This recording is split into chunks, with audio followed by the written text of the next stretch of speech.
My girlfriend insisted that she could easily fend off a guy if she needed to, so I proved her wrong, and now it's over. So, my girlfriend, 25F, and I, 26M, moved in together last year. We live in a fairly safe neighborhood, but during the night, there are some sketchy hammered dudes hanging around who also honestly scare me. My girlfriend, however, isn't really scared to walk alone at night, and would say that she's just as strong as those men and can take care of herself. My girlfriend is 5 feet 10 and works out twice a week. She's indeed very strong compared to most women, but she was obviously delusional to think that her strength was comparable to that of an average man. She would even go as far as saying that if someone should be worried about walking alone at night, then it should be me, as I'm a scrawny 5'9" man. I thought this was one of those situations where it would be better to just shut up than to be correct, so I mostly stopped expressing my concerns to her.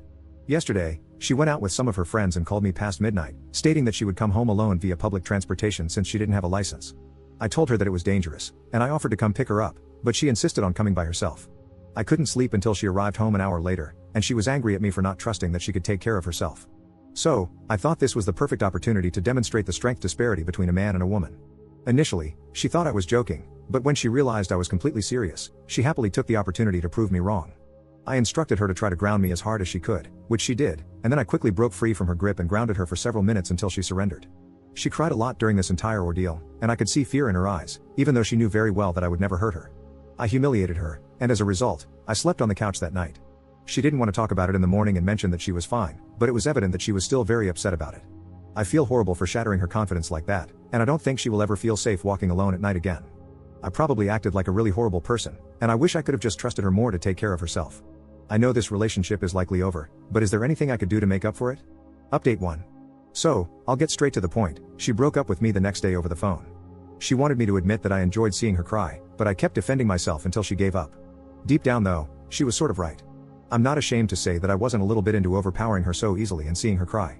I know how horrible it sounds, and I'm definitely not proud of it, but I think that acknowledging my flaws and being open about them is the first step in overcoming them. The next few days after the breakup were probably some of the worst days of my life. I thought that I had lost everything, including my self-respect. I decided to go to therapy and take a break from dating for the foreseeable future. Luckily, I also had the support of my family and close friends, even if they didn't fully agree with my actions. For those of you who say that she needed a reality check, I have to disagree with you on this one.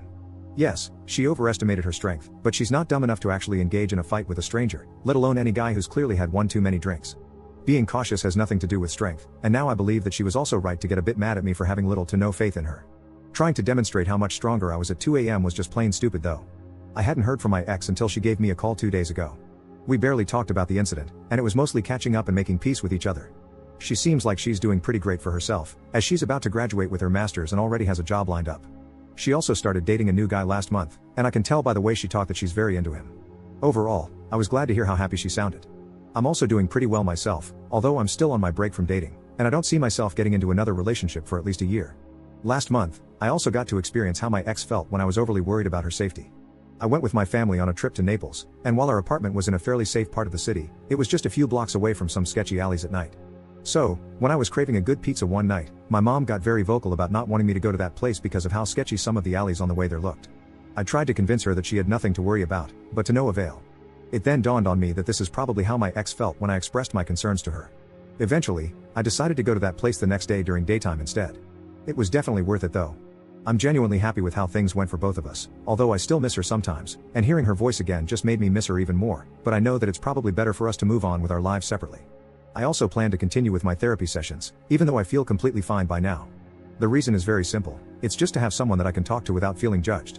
Reddit isn't really the best place for that, as you could probably tell from my original post, but I still want to thank everyone who commented and gave their opinion.